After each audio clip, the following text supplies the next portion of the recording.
Hello guys, আমি আমার একটা নতুন চ্যানেলে তোমাদেরকে আহ্বান জানাচ্ছি। আর সবাইকে অনেক অনেক অভ্যর্থনা জানিয়ে শুভেচ্ছা জানিয়ে আমি আমার নতুন চ্যানেলটার নাম বলছি ইটস শিপ্রা লাইফস্টাইল। তো আমার চ্যানেলে তোমাদের সবাইকে জানাই স্বাগতম। আর এই চ্যানেলটা আমার আজকে একদম একটা নতুন মানে ফার্স্ট ব্লগ আজকেই যাচ্ছে। তো আশা করি তোমরা আমার পাশেই থাকবে। আর আমি ব্লগটাতে প্রথম নিয়ে এসেছি একটা মোচা রান্না। তো মোচাটাকে দেখো প্রথমে কেটে ধুয়ে রেডি করে রেখেছি। আর ওটা আগের দিন রাত্রে করে রেখেছি, কেটে ধুয়ে রেডি করে ছোলা টোলা একদম ভিজিয়ে রেডি করে রেখেছি। আর এই যে ছাড়াতে গিয়ে হাতে কষ পড়েছে দেখিয়ে দিলাম।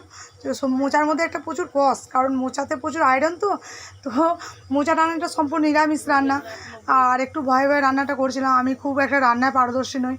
তো মোচাগুলোকে পরের দিন আমি ধুয়ে টুয়ে নিয়ে ছোলা আর মোচা আমি প্রেসার কুকারে সিদ্ধ করে নিলাম। কারণ না সিদ্ধ করে না কেমন একটা ক্যাচ ক্যাচ করে, দাঁতে ঠেকে, ভাল লাগে না, ওটা নরম নরম একটু ভালো লাগে। তার মধ্যে একটু নুন আর হলুদ দিয়ে আমি পুরো চাপা দিয়ে দিলাম। আর 2 মিনিট পর আমি এটা নামিয়ে দিই, 2 সিটির পর নামিয়ে দিয়েছি। দেখো আমার মোচা সিদ্ধ হয়ে গেছে। এরপর আমি আলুগুলো কেটে একদম ধুয়ে টুয়ে সব রেডি করে রেখেছিলাম। আর তারপর আমি একটু কড়াইয়ে তেল দিয়ে তেলটা ভালো মতো করে একদম খুব ভালো করে গরম করে নিলাম। আর এটা না আমি সাদা তেলে করছি, এটা বড়িটা আমি সাদা তেলে ভেজে নিলাম। আর বড়িটা ভালো করে ভাজা হচ্ছে, কারণ কেনা বড়ি তো এগুলো প্রচুর শক্ত হয়, জানি না কেন। তো তারপর আমি আবার সর্ষের তেল দিলাম বড়িগুলো ভেজে নেওয়ার পর। তারপর সর্ষের তেলের ওপর একটু সামান্য চিনি ফেলিয়ে দিলাম। কেন বলতে চিনিটা দিই একটু, মানে না আলুটা ফেলিয়ে দেওয়ার পর একটু কালারটা ভালো হয়, দেখবে একটু আরশোলার মতো গায়ের রঙটা হয়। তো একটু আলুগুলো নেড়ে চেড়ে আমি একটু চাপা দিয়ে দিলাম। আর এরপর তো আমার দেখো ওর সঙ্গে একটা ভাত হয়ে গেছে, আমার একটা ওভেনে ভাত দিয়ে দিয়েছিলাম।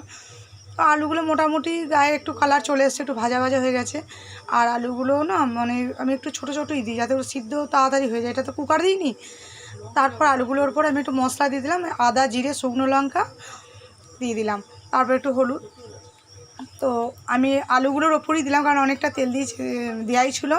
এবার আলুর সঙ্গে মশলাটা খুব ভালো করে নেড়ে নিয়েছি, কারণ আমি আলাদা করে মশলাটা নতুন করে নাড়িনি, ওটা আলুর সঙ্গে মশলাটা দিয়ে নেড়ে একটু মানে সিমে করে ঢাকা দিয়ে দিলাম। তো তারপর দেখো আমার তো আলুটা ভাজা হয়ে গেছে। এরপর আমি মোচাগুলোকে দিলাম, মোচাগুলো একটু নেড়ে চেড়ে নিচ্ছি, একটু ভেজে নিলাম তেলে।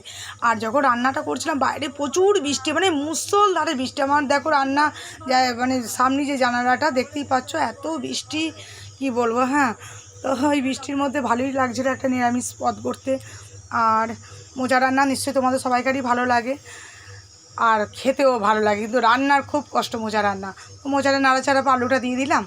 তারপর তোমার একটু নামিয়ে নিয়ে আমি আবার একটু তেল টেল দিয়ে আর একবার মোচাটাকে আমি নেড়ে চেড়ে নিয়ে, তো দেখো ঠিকঠাক ও রান্নাটা পারছি নাকি জানি না। আর ব্লগটা না অনেকটা বড় হয়ে গিয়েছিলো, আমি কেটে কুটে করেছি, একটু এগুপিছু হয়েছে।